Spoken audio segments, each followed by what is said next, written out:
purpose is to collect bodies and gather information, but there are very few of them, and that must be why he received another reward item. Giving the command again, he says, collect. The red sphere begins to react, and on the terminal, a question appears asking if he'd like to inscribe the expansion rune onto his soul prison.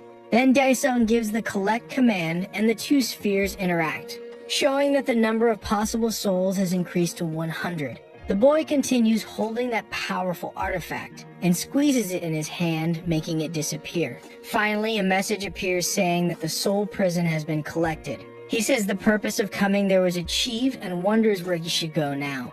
Looking at something in front of him, he asks what that is. On the terminal, it says that the demons feel chills from the radiant, wicked aura of light and beg the ruler to be cautious. Asking if he's obligated to listen to all of them, he decides to give the command and collect the sphere. That yellow light begins to shine brightly as he observes his hand with a golden flame. On his fist, a flaming engraved circle appears. Finally, something different seems to appear in front of him. The terminal glows with a yellow light. While he wonders what this is now, that thing begins to break apart. Dae Sung says he thought it would be something useful, but it was just a waste of time with meaningless riddles. Finally, he says he wants to go back, and a portal opens right in front of him, back at that building under construction. He looks with disdain and surprise at something ahead. The body is no longer there where he had left it. Dae Sung wonders where that body went. Sometime later at his house, Jisoo secretly watches something. As our hero enters through the gate at home, she says the rice soup is cold. Our hero apologizes for that. She tells him to come in so they can eat soon. Upon arriving inside, the food is served. On the news, it says that compared to the scale of this portal fracture case, that his mother turns off the TV and says, "Rice, we can start eating." Dae Sung says the world is changing a lot and he saw monsters appearing in the news. Ajumma watches her son eating and says she's afraid he might be shocked, so she can't tell him. She apologizes that she's a mother but can't help with anything, but she kept going. Then Dae Sung says it's okay. He says she survived on Harem in a world like this, so he's grateful for that. She is surprised to hear what he said, and his sister just eats, pretending not to care. Our boy wonders what kind of atmosphere this is. Then he says that anyway, there's nothing his mother or Jisoo want to have. The girl asks why if he's trying to buy cool things for them. Inside, his mother asks if he wants more soup, and he confirms. His sister says that's a double portion.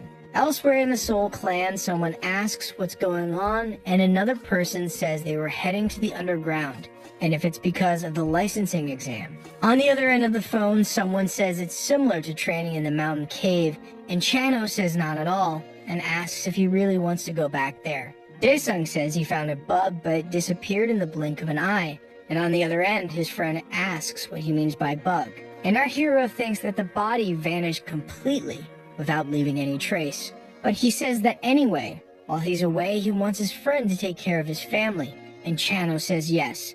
Dae Sung thinks he needs to make sure he's not caught himself. On the other side, Chano hangs up and wonders what his friend Dae Sung is trying to do. In the Hobma clan, someone says the body was discarded, but the guy must not be easy, since he made a B-rank assassin look like a low rank, and asks how they should deal with him. The general says to leave it as is, and says the target will appear at the upcoming test, and that then they'll have the chance to eliminate him. Then he asks a man named Jinxiel inside a tank if that's right, and the man confirms it is. He asks the man to please begin that immediately, because he knows him and he's been waiting for this day. A doctor says that Jinxiel's heart, a rank A, is stable, and asks if they should start the serum injection. The general tells the man that the pain will be considerable, that he needs to be prepared. Determined, Jinxiel says he made a decision the moment he joined them. Without hesitation, the leader orders them to begin, and the doctor complies.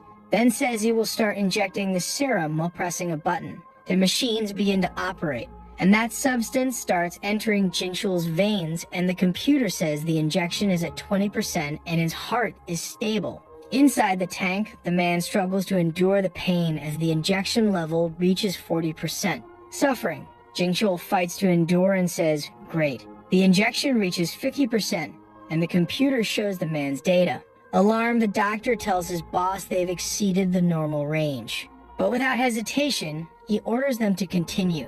The doctor warns that he could die if they keep going. Then the general says if he were going to die from that amount, they wouldn't have brought him here. Tense with the situation, the doctor says it's at 80%. As it climbs to 90%, the man inside the tank screams in pain and despair. Finally, the injection reaches 100%, while the man continues screaming, until the computer shows that his heart has stopped. He remains still inside that tank. Everyone in the room falls silent, just watching the situation. The doctor tensely says it seems his heart stopped, that he's dead. But the general puts a finger to his lips and signals for silence. Suddenly, something starts to happen inside the tank, and to the doctor's surprise, he sees something on the monitors too. Out of nowhere, the man's heart starts beating again.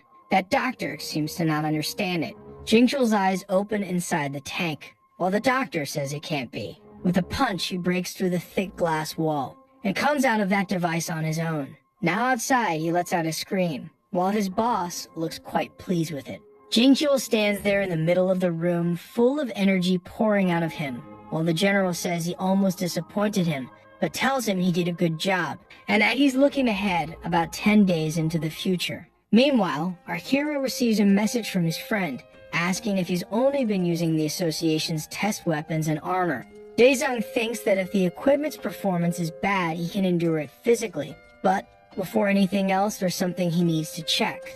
So he grabs a twig and begins to swing it repeatedly. Hitting it against his arm, he thinks he knew it. Unlike weapons, protective equipment doesn't appear in reality. Protective gear can wear out constantly, so he decides to experiment with weapons. Dae Sung opens his inventory and looks for something inside. He thinks that weapons can also be overwritten, and the twig is recognized as a weapon. The terminal asks if he wants to load the judgment dagger with the weapon recognized by the absolute ruler, and our hero confirms it. Something starts happening to that dagger, and also to the twig he picked up. The terminal shows that the loading is complete. Then he realizes weapons are also possible, and so he made his dagger take on the appearance of that twig. Dae Sung wonders if he should go pick it up, and then he calls the Pantheon. Sometime later in the territory of the Flame King, our hero walks through that steaming place. He says he never thought he'd return to that place. Across the fire plains, he sees several creatures approaching, and observes it closely. Those wolf-like monsters continue approaching. On the terminal, it shows that the mission has high difficulty, and you must destroy Orcul's minions, receiving the Hellfire Sword as a reward. It also shows that their race is Beast, and they are the tame soldiers in the 5th Celestial Apostle, Orcul. Dae Sung says he never thought he'd use this so soon. Running the weapon through his hand, he invokes the power of the Soul Prison. At that moment, a huge armored creature appears in front of him. With a mocking look, he asks the monster what's up, if it wants some food. The creature prepares to attack, and our hero charges at it, unleashing a flurry of attacks before the monster can even counter. As that thing falls, he throws his dagger forward. One of the creatures stares at him, full of energy in its furious eyes. Something passes through the monsters, hitting them in the process. One of them seems to feel the force of the attack. That dagger continues its work, and keeps striking as many creatures as possible.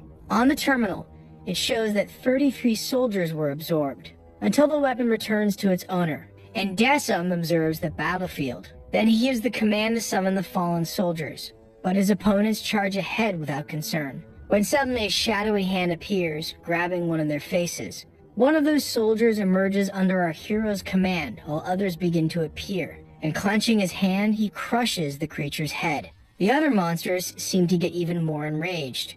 Meanwhile, several of Dae Sung's soldiers appear. Then he gives the command for them to go. His soldiers charge at the enemies, as the monsters do the same. A large-scale battle begins at the location, while Dae Sung lights a lighter and then a cigarette, and starts smoking while watching the fight. Surprised by something, he spits and wonders how Chano knows about smoking that stuff. Meanwhile, up ahead things are going wild. The fight continues, and one of our hero's soldiers seems to have taken the worst of it. He smiles and says they're fresh bugs, but still, you can't let your guard down. The enemy charges at him in fury, but something seems to come after it. Almost on top of Dae Sung, it is grabbed by something shadowy. Then he explains that as long as the stigma isn't removed from the body, they can regenerate infinitely. With strength, his soldier pulls the creature back and approaches the monster to attack it.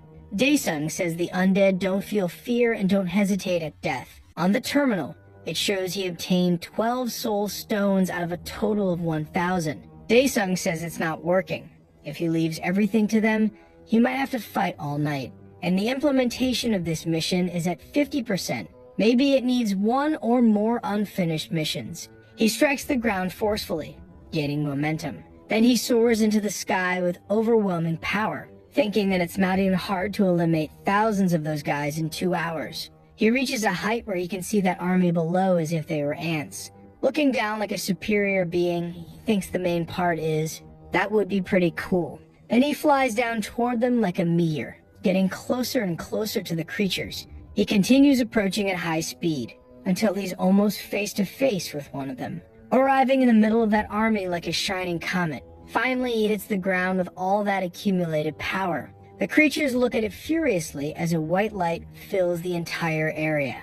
A massive explosion erupts at the point of impact. Meanwhile, back in the human world at the Soul Clan headquarters, a creature is struck in the stomach by a weapon. It howls in pain from the blow, while someone spins on their heels, making a motion that cuts the monster from bottom to top.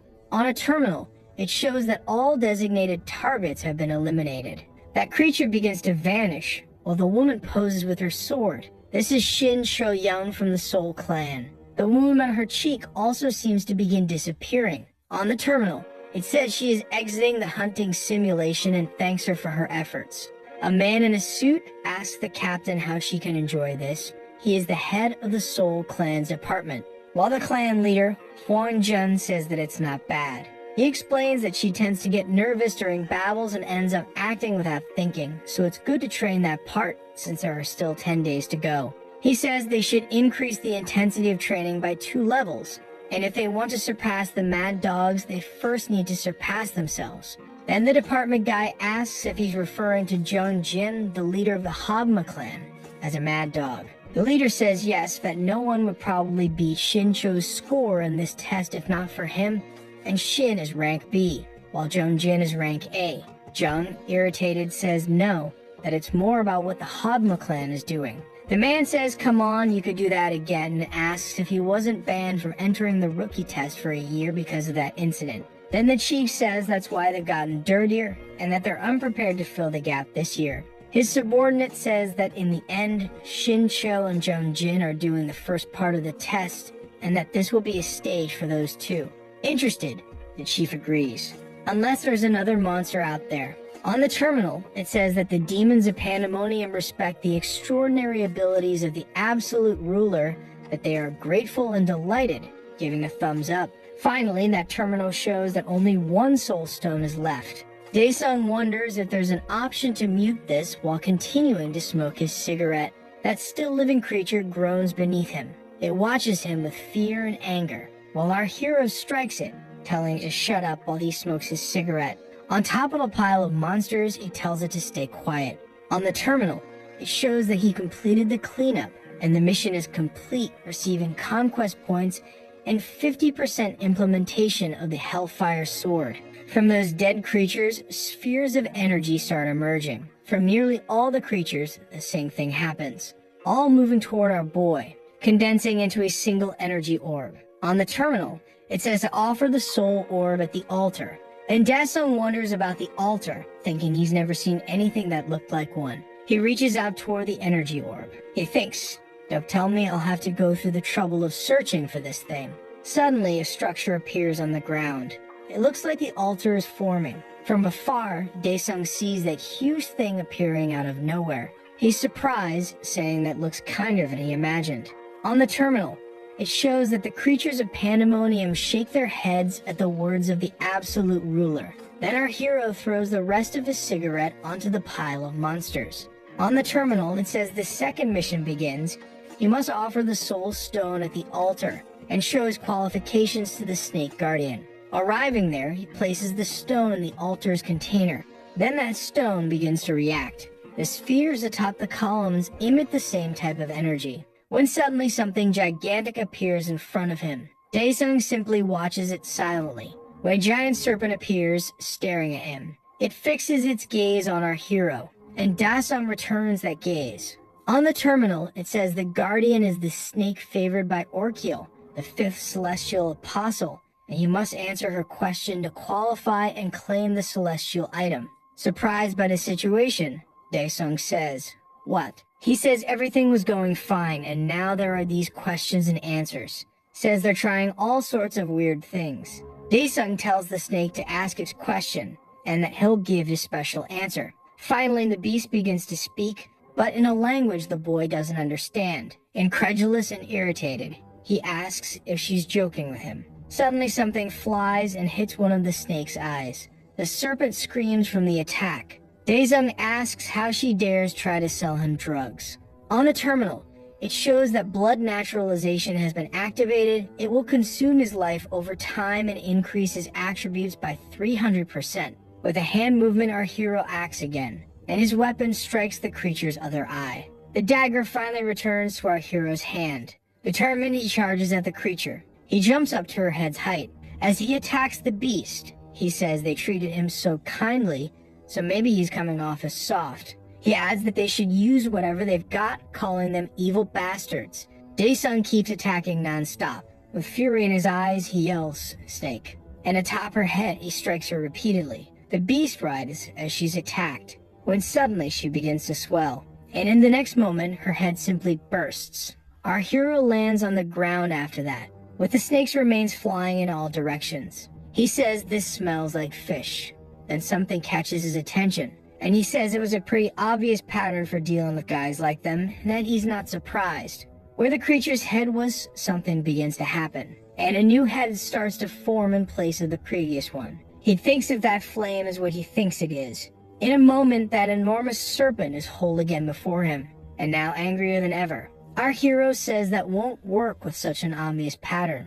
Ready for battle, he tells the monster to come. Dae Sung watches that furious creature. The snake charges at him, determined to attack. Prepared for it, he waits for the strike. He braces his arm between the monster's huge teeth and steps on the creature's tongue, placing himself inside the beast's mouth. Inside, he sees something emitting a strong light and says also, "This is the flame of regeneration." Then suddenly the giant snake closes its mouth over our boy. The serpent rises, having swallowed our hero. On the terminal, it shows the demons of Pandemonium fall into despair and turn their faces, covering their eyes. But in the next moment, something seems wrong with that monster. Then it opens its mouth, spitting out something glowing.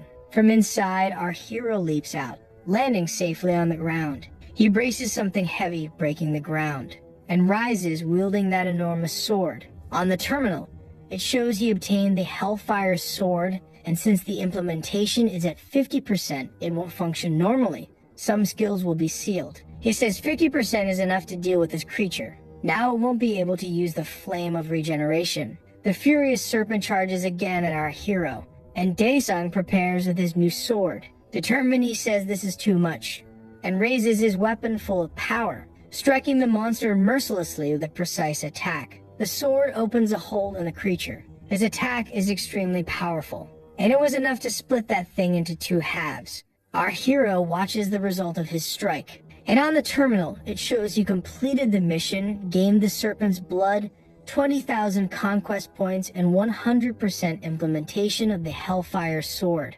Suddenly, the chains wrapped around the weapon break, and Dae Sung looks at the now complete weapon with satisfaction. On the terminal, it says this is the Hellfire Sword, and the trials were to see if he truly desired it, to withstand the ordeal of burning flame for the designated time. He thinks that's it, that this is a necessary step to fully understand the sword, the trial of the scorching hell. On the terminal, it shows that the remaining time is 239 hours.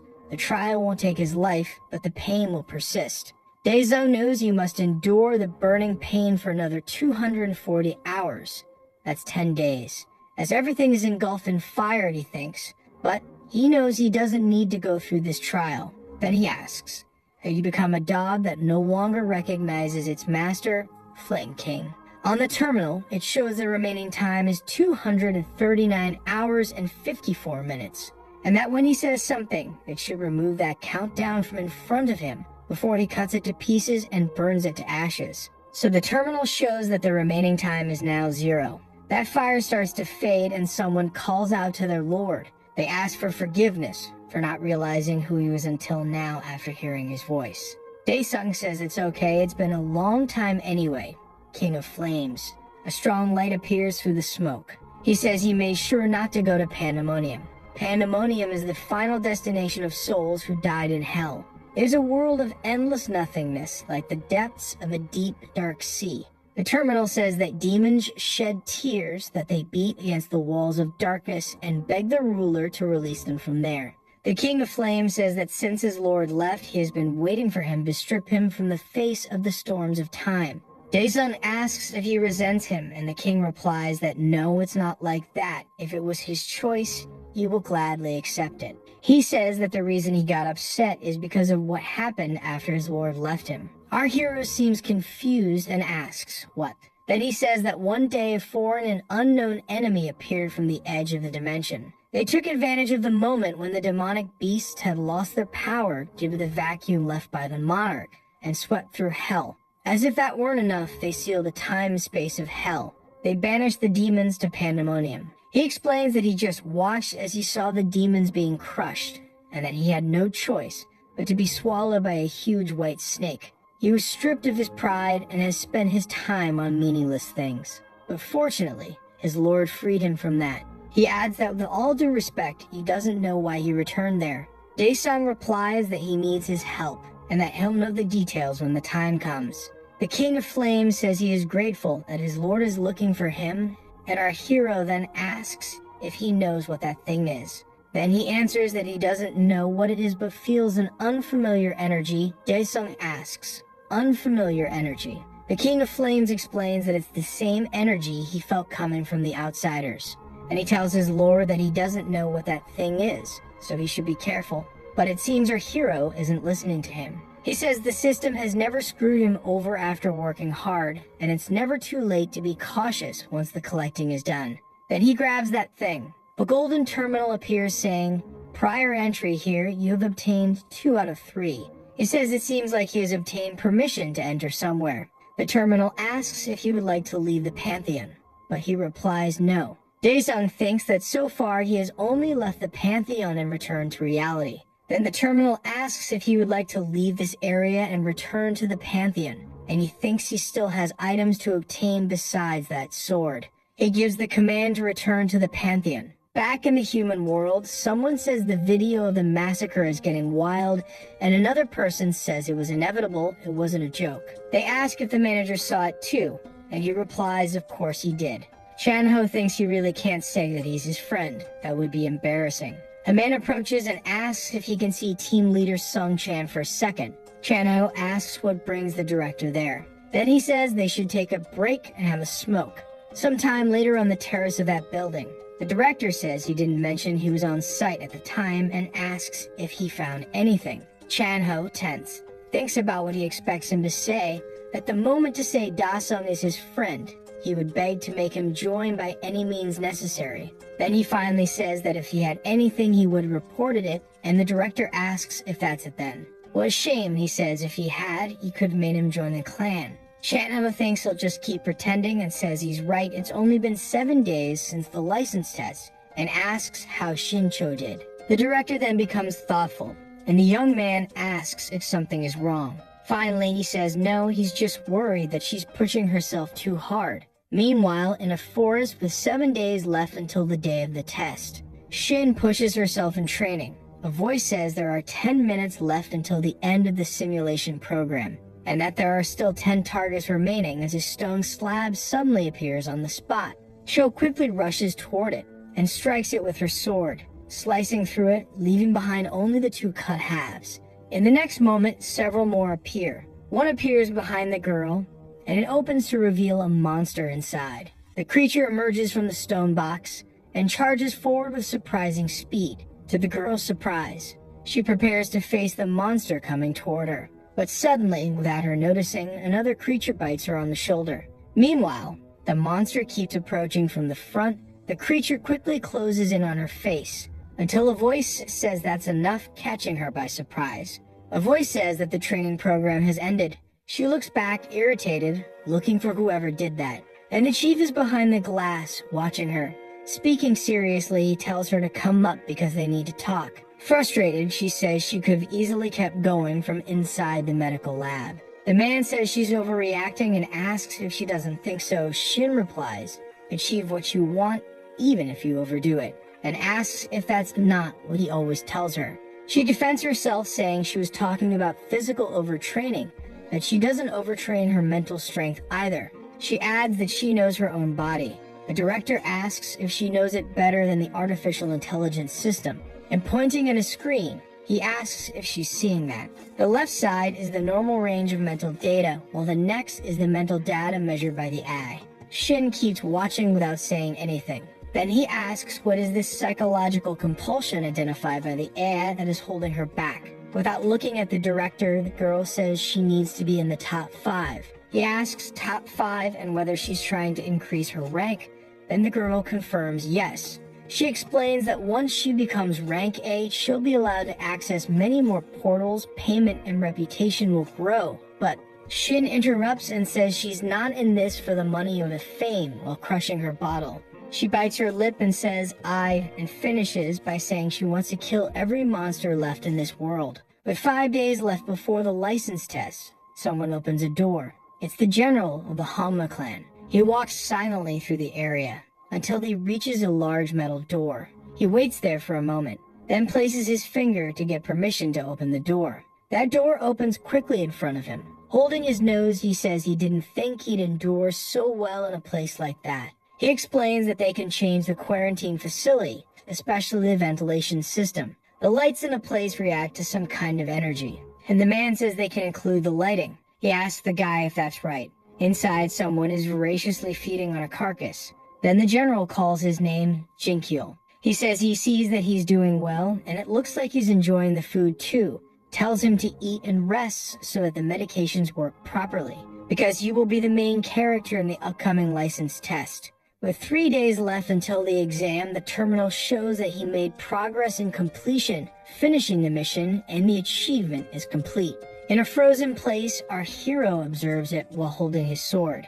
The King of Flames asks if now his lord is returning, and finally Dae Sung says yes, with only 1 day left until the license exam. On D-Day, the number of awakened individuals had increased by 25% since the previous year, and as such, competition for the Hunter exam in the first part of the year also increased. The association said it would change the testing methods starting this year, preparing for the number of participants. Out of nowhere, a luxury car comes speeding and brakes loudly. That beautiful car causes a big stir, and reporters try to guess who it is as they run toward it, shouting, "Hanma clan, Lee Seok-woo." 2 men looking like a rich executive and a movie star step out of the vehicle. A reporter introduces herself and asks Lee if the young man with him is the rookie from the Hanma clan and how he thinks the clan will perform in today's test. Before he could respond, another reporter says the clan was barred from participating due to cheating and asks the young man what he thinks about the situation. Thinking to himself, Lee feels those vultures are already getting annoying right from the start. He ends up replying that he regrets the incident that occurred 2 years ago. The reporter questions whether the use of the words regret and incident might be inappropriate as a strategy to avoid responsibility. At that moment, someone taps the reporter on the shoulder. Seok-woo calmly promises that this year the test will be fair and clean. The 2 young men continue walking away from the car and the unbearable group of professionals, with the clan's young man turning his head to look back. They arrive at the complex where the test will be held. The pair proceeds until they reach the exam site. Annoying, the Hanma clan guy says he shouldn't have let go of the people's comments outside. Lee warns him, calling him by name. The other replies that he was just joking and won't do anything. The suited man emphasizes that it's good to have fun, but be careful not to get too excited, especially if something is revealed, which would leave them with a lot of trouble to handle.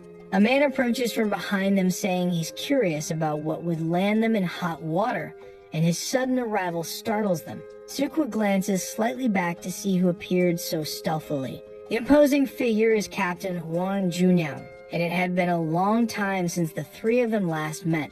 Lee asks why the man is dressed like that and jokes that he looks like a disguised gorilla, and he replies it's because of the journalists. The captain adds that another reason is that he doesn't have to pretend in front of the cameras, unlike someone else he knows, and the shoe clearly fits the young man. Suddenly, the man notices something different. He starts observing Lee's companion and realizes that his aura is stable, intense, but not overflowing and perfectly refined. Tipping his hat, Wang believes the young man played his hand very wisely. That doesn't go unnoticed, and Siku says that although the exam hasn't even started yet, the captain's attention is clearly on the rookie.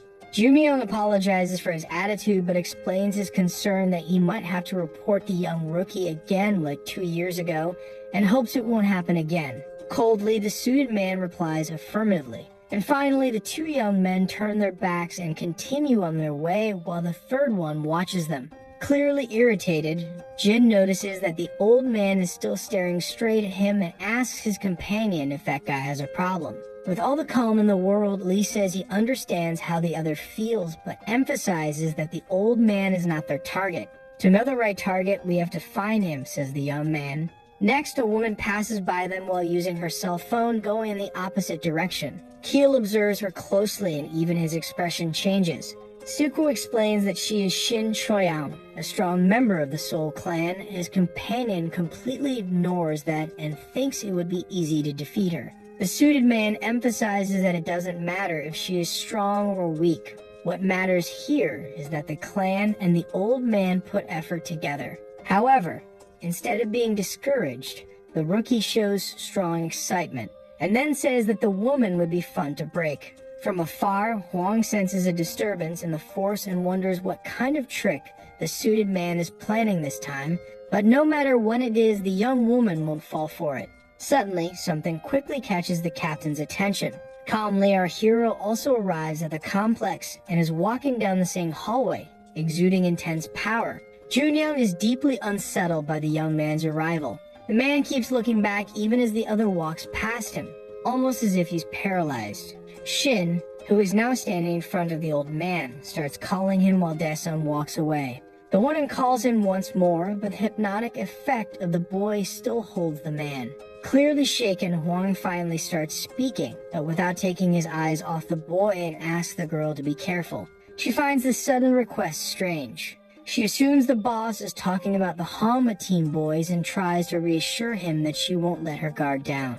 The man replies that it's not about those two that he's talking. While watching our boys' relaxed walk, Junyoung explains that he's talking about him and the young man isn't even aware of all this conversation. Someone apologizes for not being there with him due to having a lot of work to do, and upon hearing that they'll get the clothes back, asks that they be used since they'll just turn into rags anyway. The sound alert announces that the hunter license test will begin shortly and participants must use the provided equipment and head to the exam room. Han stops for a moment in front of a vending machine tech device. On the machine's instructions, it asks to place your finger to be scanned so that a drawer below will open and you can retrieve the contents inside. The young man follows the procedure required by the machine and a box appears with his name written on it. He carefully observes the items inside and realizes that there are some clothes that offer protection.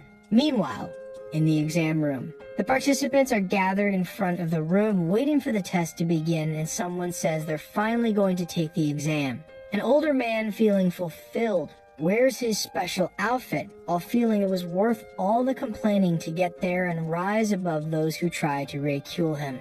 The man feels rage, especially toward the bastard who dared to touch his head and thinks he'll do something if he sees him again. As he thinks he won't let it go, someone arrives and puts a hand on his head, startling him. Bursting with anger, he starts turning around, wondering who did that. A young man with the number 14 printed on his outfit looks at the man, exuding a powerful aura, and tells him to get out his way. Sweating heavily, the bald man considers giving up on reacting. While this nonsense is going on, Dae Sung with his uniform number 104 arrives at the scene.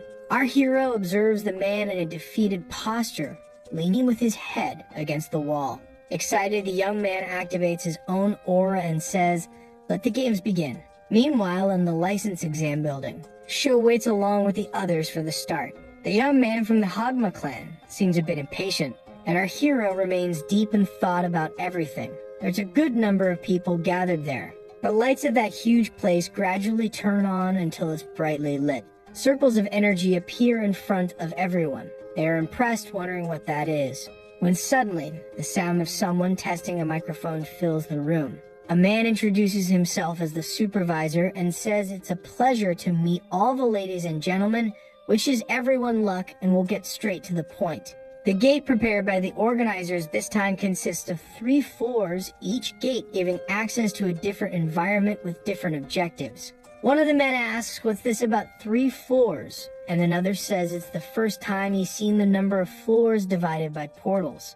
Someone raises a hand saying, "Over here." Then he asks when he will give them their weapons. And the man explains that test candidates will not receive any weapons, and they may not bring anything other than the protective suit they are already wearing. In the crowd, people are heard asking what he's talking about and how he expects anyone to fight without weapons. Suddenly, a voice says it's a pleasure to meet them, and he's an aibot who will assist them in their progress.